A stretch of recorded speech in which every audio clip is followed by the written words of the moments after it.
Welcome to Facts Over Fear. We're doing one of my favorite recurring segments with one of my favorite people, Jess Britfitch. Hey, girl, how are you? Hey, I'm good. How are you? Happy to be here. One of my highlights of my week.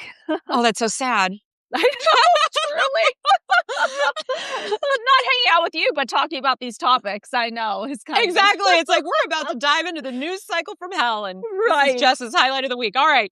No, we got a lot of, I'm teasing, we've got a lot of really great things we want to touch on today. If you guys have been getting whiplash by the news cycle, so have we, because the abortion situation now at the Supreme Court level has got us kind of just thinking off the rails here about what is going on, once again, ping-ponging reproductive rights always as this point of contention. So we're going to discuss that. Then Spirit Airlines, RIP, there's been an interesting move to try to save it and turn it into, wait for it, a publicly owned airline. So we're going to talk about what that actually means, because I don't think a lot of people know.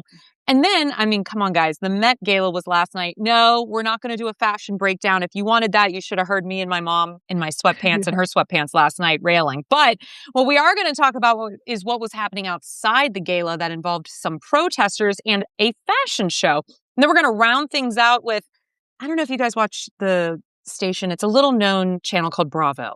But they've started to really grow, you know, and they have this show called The Valley, and we're obsessed. And what we're really obsessed with is they've been talking about postpartum in a way that I personally, and I don't think Jess has either, has ever heard really spoken about in public discourse in this way. So we're going to dive into that. But to kick things off, let's talk a little bit about what happened in the last literally like 36 hours, Jess. So the U.S. Supreme Court has temporarily restored access to the abortion pill. It's once again at the center of the abortion fight, this time over the most commonly used abortion pill, mifepristone, after a federal appeals court moved to restrict access, blocking telehealth prescriptions and mail delivery nationwide. And we'll talk about just how nefarious that is. The Supreme Court stepped in and temporarily restored access while the case plays out. That means for now, patients can still receive this medication by mail, a method that accounts for a significant share of abortions in the United States. But here's the bigger issue. This is really talking about confusion and instability, and once again, how reproductive rights are always seemingly a chip on the board to be played. Jess, what were your initial thoughts? Because we were actually going to talk about this when the federal courts, repealed the access to it. And then it was like, oh my gosh, now we got to talk about it with the Supreme Court involvement. Well, really, this is so much of what a lot of these groups that lobby against reproductive rights aim for. It's to create that confusion, because now some people saw the headline that you're not able to get mifepristone anymore and know that in their head. And then there's this update, and it's very confusing because it's just temporarily paused. It still has to be heard. There's still much of a fight to be won, but it creates this mass confusion. It creates a lot of misinformation. One of the things, the reason or the guise that they're going under and trying to ban this pill is this idea that it's unsafe. And this has been debunked. This has been completely debunked. And I'm starting to hear a lot of the information in this legislation or in this lawsuit that's being also started to drip into public or discourse around just birth control in general. Girl. It's the same type of information. It's bad for you. It's a hormone disruptor. Of course it's a hormone disruptor. Pregnancy is a hormone disruptor. Like, what are you talking about? Having these bodies is a hormone disruptor, okay? Talking about? But it's really scary to see how some of this misinformation, and a lot of it is, I think I have a quote in here somewhere, RFK Jr. commissioned a review on this report that's kind of being backed as the reason why this mifepristone is being banned, or whatever, because of serious complications that are more so than have been reported by the FDA. But researchers who study reproductive health have brought this up as a junk report. It's not peer reviewed. It's not published in any journals. It's all, once again, this rejection of science, this rejection of expertise, and it's driving policy, and it's driving Project 2025, and it's driving, once again, as we've talked about time and time again, this Christian nationalist agenda. So I don't know, there's a little bit of a rant, but there's so much that goes into it, and it's so frustrating as a woman, especially. Yeah. I mean, honey, ranting should be the least of their worries with us right now, okay?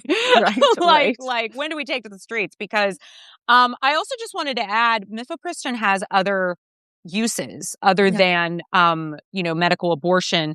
It's also used in aiding with a miscarriage. So if a woman is or a pregnant person is experiencing a miscarriage, it's a medication that can literally save someone's life. It's also used for different disorders and can also be used to treat uterine fibroids, endometriosis, and other medical issues. So once again, to your point, not only is RFK relying on junk science, which, let's be real, that's his favorite thing to rely on. Yeah. It's also straight out of the Project 2025 playbook, which I don't think enough people are still connecting these dots. You guys, they are already, at least the last time I checked, and it's probably further now, they were 40% through their list about 5 or 6 months ago around the things they were trying to achieve with Project 2025. And if you think it's going to stop here, it's not. It's going to be all the way until women and birthing people do not have access to birth control, and that forced pregnancy is the thing. And when I talked about this online, Jess, I didn't even know how to express the level of rage I was feeling. Oh my gosh, I know. Because you know how the men get. Oh God, yeah. Yeah. Okay, it's keep your legs closed. Don't have sex then. This is what happens when you have sex. There's no such thing as a forced pregnancy. Like, this is the shit that men are, and yeah, men need to own this because you guys are talking like this, and I don't see a lot of dudes Calling often out. come. Yes, it's often other women or minorities that are coming to women's rescue, quote unquote, to support the cause and say, hey, this isn't right. But men need to call other men out because men are impacted when there is forced birth as well. There's this study that was done in 2016. It was at least 10-ish years ago. I was just out of college, and I remember how angry it made me. And it was this survey where, and granted, it's been a little bit a while, so fact check this and go and look it up. But it was a survey where they surveyed a bunch of men and asked, does access to birth control impact your life? And the vast majority said no. And these men are not recognize they don't know. They don't even know if their girlfriends or wives or partners are even on birth control. No, or even what it does. Yes, or what it does, or how it can help health, or the fact that I believe, and once again, these stats are off the top of my head, so fact check me, but a large percentage of the individuals seeking out an abortion have one or more children already. A lot of them are married. A lot of all these stupid incels want to come into the comments, or these red pill guys, and be like, keep your leg closed, slut, because that's what I get all the time. I'm a married woman, and whenever it comes to family planning, access to birth control is very important. And these are the same guys who are gonna say, if you're not putting out, your husband's gonna leave you, or whatever. They have such a narrow view of women, of reproduction, of reproductive rights, and what these things mean in a larger context of life. They just think of it as this red pill ideology. It's just absolutely infuriating. Well, they don't talk to women. Literally. They literally don't. Their relationship to women is what can you do for me? Yes. That's can you clean something, cook something, or fulfill a need for me? That's their relationship to women. And it's if you hate women that much, you shouldn't be reproducing with us. Because I read this really interesting quote and I was like, oh, I love this. It was some men want children and some men want to be a father. Yeah. And I was like, if that ain't a difference, if you want to be a dad or you want kids. Yeah. Right. And I think women need to be very discerning when they're approaching men if they want a child themselves or anyone, but asking their male partner that, do you want kids or do you want to be a dad? Yeah. Because to me, that's a very different thing. And I feel like we can circle that back in our Valley conversation later on. So watch this space. Absolutely. Absolutely. But go on. Where you're taking us. Yeah. So, I mean.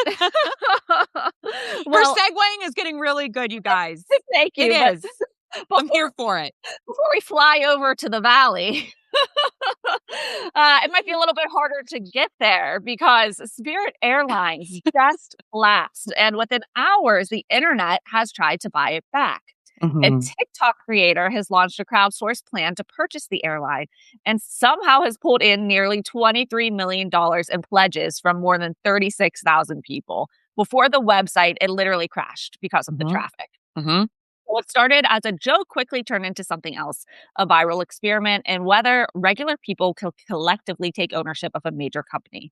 But I think the real question we have here, Natalie, is this really the future of business, or is this just a sign of how broken the system already feels? And I know you kind of Mhm. opened this conversation up a little bit on Threads, and I think it took us back a little bit at realizing that we're kind of having two different conversations because I think some people aren't really even understanding what this potentially means. So, can you talk a little bit about that experience? No, I appreciate that. So I went on to Threads and I got a massive response from my account, right? So I basically posed the idea that, this is power to the people, right? If the people decide we're each almost like a co-op, if we're each going to own a tiny piece of an airline, that means we could have a publicly owned airline. What would that look like? I'm always trying to get people to think, Jess, like Mm-hmm. outside of Period. their Period. end of that Yeah. sentence. Yeah. Because it's like, I want them to dream.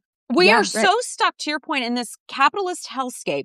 People can't dream anymore. It doesn't really mean if it has to be real or if it's viable. I went to try to pledge. This was a honorary pledge. This was not, no one was taking credit cards either. Gotcha. So I went to pledge and the site had already crashed. And that's when I decided to post about it because I realized, wow, people were really into this.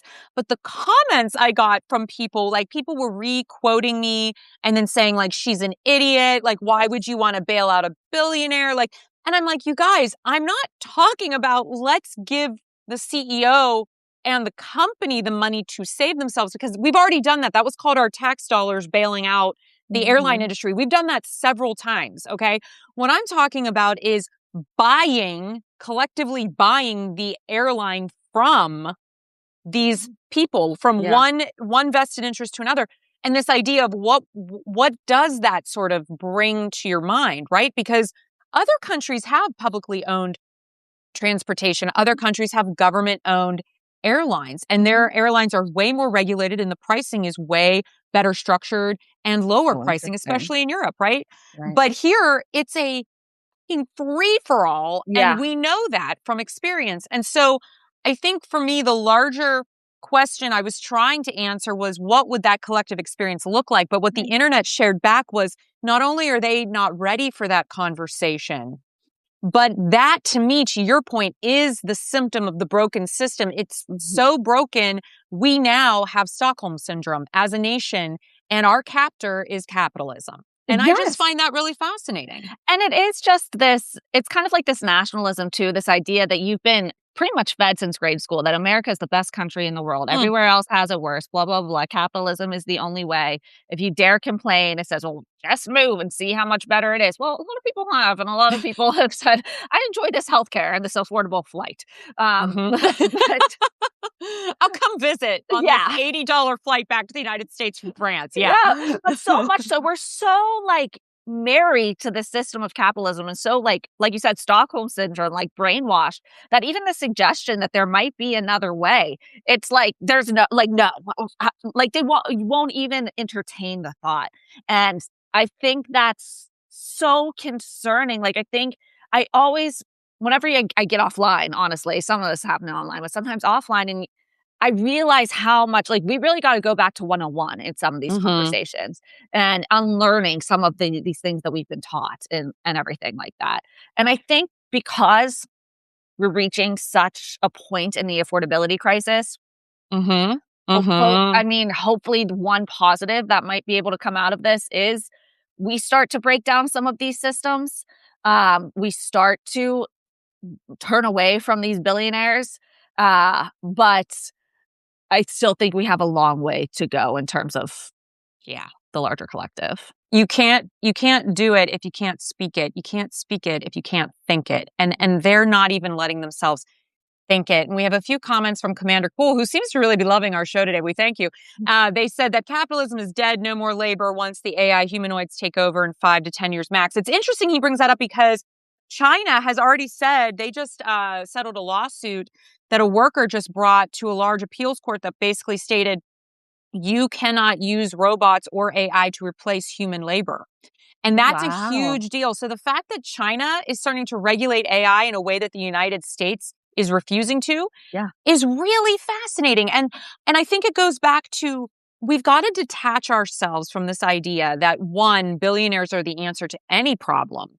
When the reality is if we, and this was another thing I got screamed at about.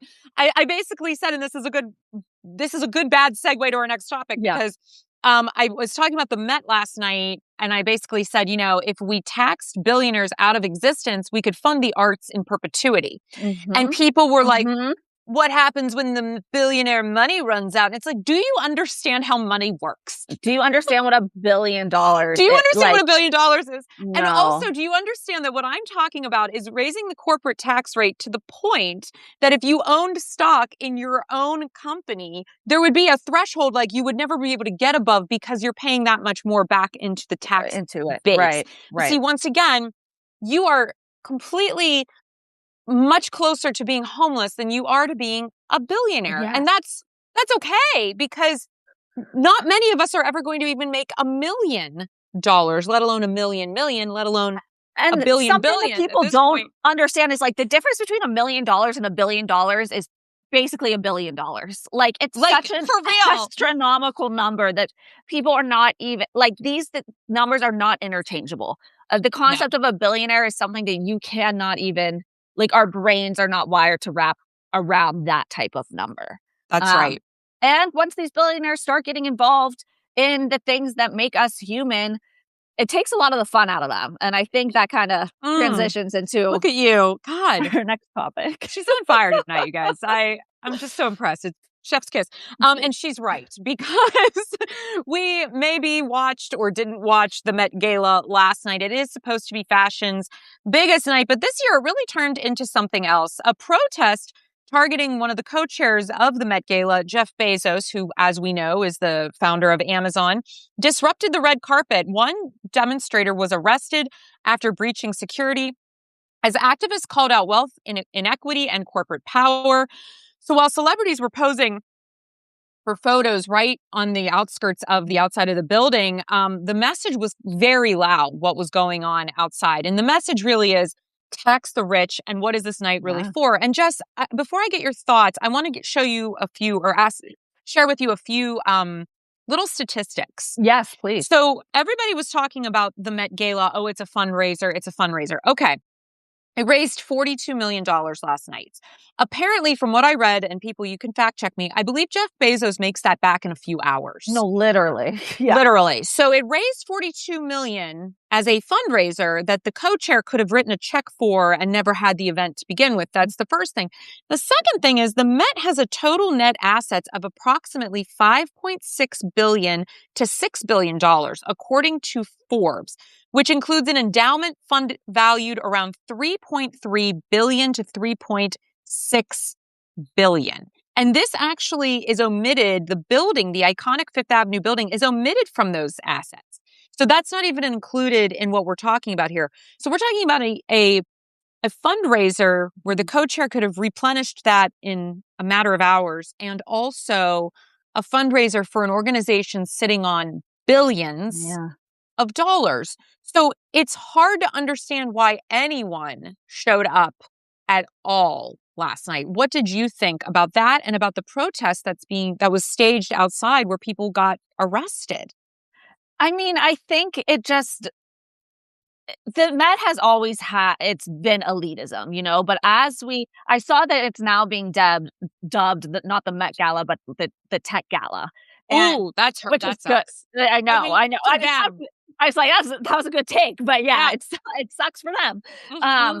And there was even an article in Rolling Stone that it's a tech bro takeover at the 2026 Met Gala. So embarrassing. I know, it is.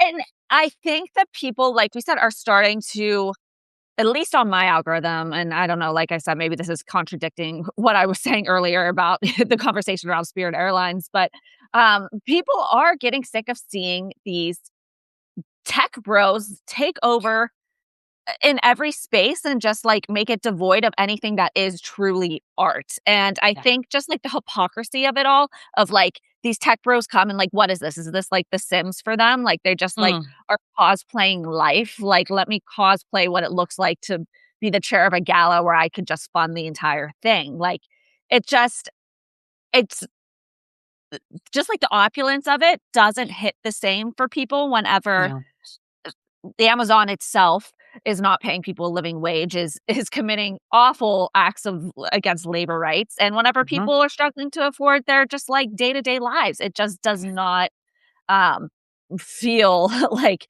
the aspirational or like you can't take like the context of it out of just watching it anymore. No. And I noticed that on my feed too, because I didn't see as much discourse about the Met Gala. I didn't even realize it was going on until we were kind of texting about it. And I was like, oh yeah, that's right.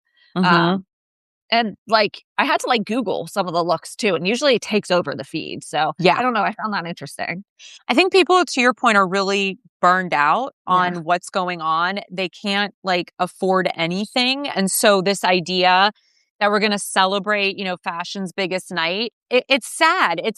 It's like, this is so missing the mark. And Anna Wintour, I don't know if you read this, but she was shocked that people were upset.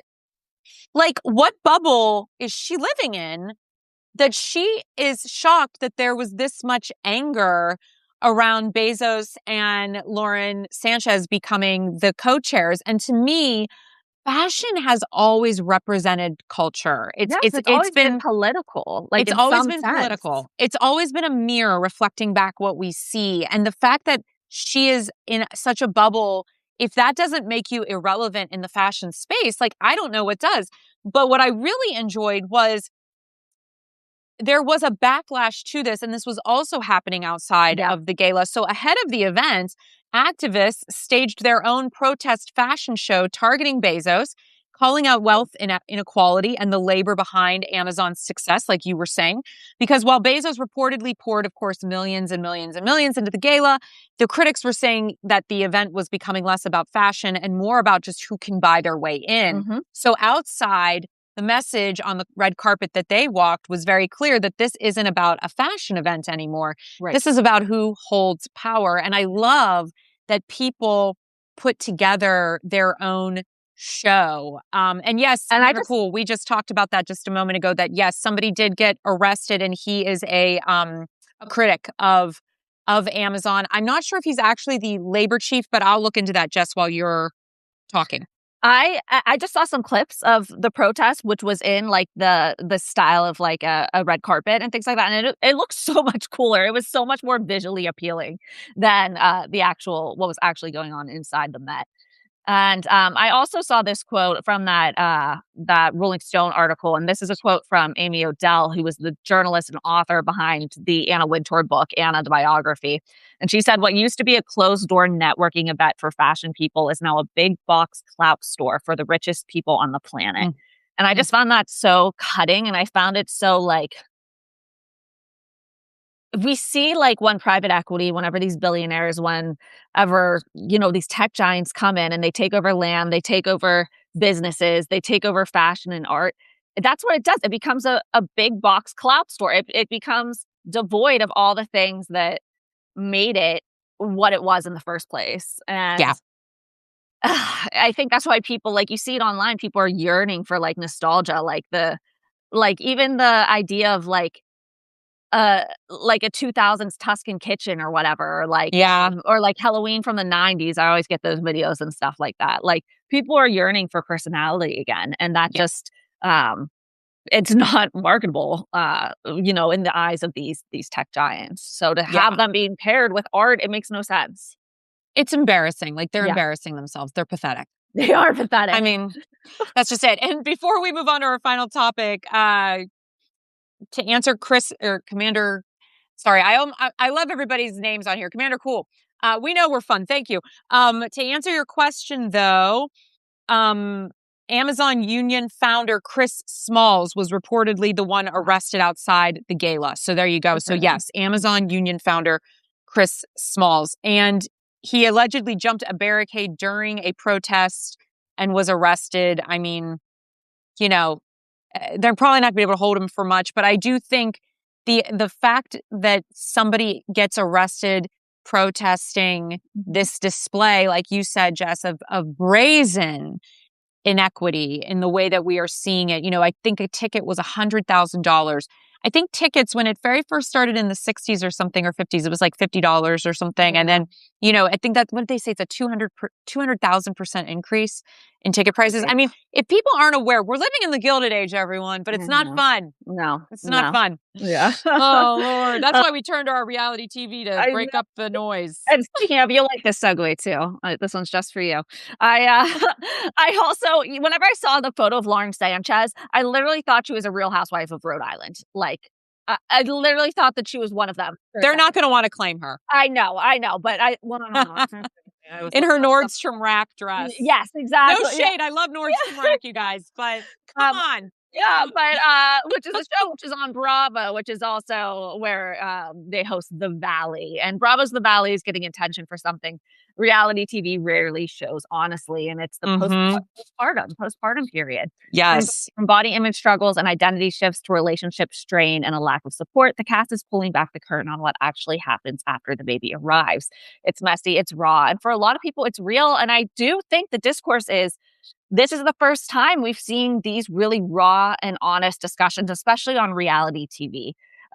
That's usually meant for aspirations, meant for drama, but this is more than just drama. It feels like reality. And so many women, so many birthing people have been relating to the experiences that are being said on the show. And I think it's also kind of a case study in how to be not a supportive partner, because the men on The Valley who are partnered with their postpartum wives have been very much less than supportive. But I think it's opened up great conversations about the mental load. It's opened up conversations about body image and about sex. Yes, about sex, because that's one of the big, for anyone who doesn't watch, one of the big conversations right now is there's one of the husbands is frustrated that him and his wife's sex life has not returned to their pre-baby usual. And she's trying to explain to him with anger and tears in her eyes, because those are all valid emotions, that like, I just pushed a baby out of my body. I don't feel sexual. I don't even recognize that this baby isn't a part of me. Like I'm so like not there. And the lack of compassion, I think, that we're seeing from some of the men on the show is frustrating, but it's definitely opened up conversations between me and my husband. I'd make him watch it as a it's a learning tool. A learning tool. Yeah. But how have you been enjoying this season? So I love all of the shows, right? Yes, but this one in particular, I find really fascinating because as a former social worker, as you are, as well, I love dissecting relationship dynamics and understanding the ways in which we communicate. Meta communication has always been really interesting to me, how we communicate through conversation. Yeah. And I find it's because my husband loves The Valley too. And so we plop down and we get our popcorn. Well, he gets his ice cream and I get my popcorn and we sit down and we watch it. But it opens a lot of conversations in ways that we probably wouldn't have been able to talk about unless we were in a heated moment ourselves. Right. So it's how do we communicate without having to actually talk about the issue, which I think is really valuable. But what I find fascinating about the universe and the way the world works is these conversations that are so bold and so honest, so raw, whether we're angry with these men or not, they're all putting it out there. They're all talking about it. They're all being willing to be vulnerable in front of the world about postpartum, which is not a topic we've heard much about in a meaningful way in public discourse. At the same time that the Supreme Court is debating I know. whether or not medical abortion medicine can be provided across state lines is wild to me because it shows you the disconnect between Main Street and Wall Street, between the people and the white nationalist Christians that are trying to stage a coup in this country and solidify and consolidate their power. Yeah. And if people don't see that, like, join us, because that's what we're trying to do here is connect these dots you can see these larger systems, how they're playing out on the individual level. Right. You can bring it all the way down to the granular and say, hey, this topic impacts me and my partner. And also, I now see how it's connected to these larger policies that can make or break my entire life. And that's what I love so much about reality TV is I think the fact that reality TV isn't held in the same regard as, like, say, sports or something like that is like just like misogyny. Yeah. But reality TV reflects so much of our larger cultural moment, so much of our larger political moment, so much of our interpersonal connections, how we communicate with each other. It really is like a case study in these larger systems at play. And I think that's something that me and you connect on so much, Natalie, is how these kind of lowbrow topics really reflect the higher brow, the more complexities of our life and our society. So yeah, I mean, not to like get crazy here, but I've been watching. So I don't really watch a lot of serial killer stuff because I don't like it. I don't either. Okay, but I've been watching this one. It's called like the Gilgo Beach. Oh, I don't know Murders. this. Yeah. Okay, it's on I hear Peacock. them from my mother because my mother goes to sleep to them. I'm like, you need to stop doing that. Men need But to, like this. That's like a whole other. We need to dedicate a whole deep dive into that. So I've been watching this one because I'm fascinated by how this particular serial killer compartmentalizes women. There are the prostitute whores that you can mutilate and murder after you rape. And then there's my wife, who I protect, and my daughter, who I protect. And I find this on a systemic level very much the Madonna whore complex that, in general, patriarchy does to the feminine, to women, is put us in these different categories. So it's easier to treat us in certain respects depending on how we service men, right? Yeah. So the wife provides stability, cleans, cooks, and this is all through the traditional patriarchal, mind space, and bears children, whereas the whore is for sexual pleasure and he can do what he wants when he wants. And so the separation of this psychologically, I think, allows then men on a policy level to subjugate and infantilize women, because then it's like, you're never a real person. You're a person in how you relate to my needs. Yeah. And I think that's really interesting that on a psychic level, the way we talk about women and police women and create policies around women's bodies is that of the mind of a serial killer. So I'll just leave you with that, Jess. And you know what? That reflects a lot of the trolls in my comments too, because I made a video about this recently, because I always get these MAGA men always writing, anytime I say something that they don't like, or it's a point that's too complex for them to be able to actually engage with, they revert to bitter, single, childless woman. And it's like, first of all, and I never I know, baby. like give them the satisfaction of being like, actually, I'm 21 weeks pregnant with my husband in the house that we live in. Like, because I don't want to ever play into their idea of what narrative. A woman, a narrative of what a woman is. But it is wild how so easy it is for men to just discount women by saying, like, you don't seem like someone who could provide something to me, so you aren't worthy of rights, or you aren't worthy of a voice or an opinion or a discussion. And it's the same as we go back to the top that we see in these comments online from men who are talking about access to reproductive rights. They say, well, just close your legs, having absolutely no concept of the larger experience of a woman. And we are not the same. I mean, most men are very useless to me, and I'm still not trying to take away their rights. Yeah, right. You know what I mean? Like, let's be real. Maybe a few of them, but just a couple. Oh, all kidding aside, no, these are the kinds of conversations that I think are just so important and necessary to have, and to be able to break them down together is just really invaluable. And I really appreciate you as always, Jess. If people want to learn more about your work, where can they go? Yes, you can find me on Instagram or TikTok at Jess Britbitch, or here on Substack. I'll be linked on the video. Awesome. And you guys make sure to subscribe to both of us here, and bonus points if you can do a paid subscription, because we weren't invited to the Met Gala last night, so we're part of the working class here. So just so we're all clear. And as always, everyone, until next time, please take care of yourselves and each other. Thanks so much, everybody. Bye, Jess. Bye.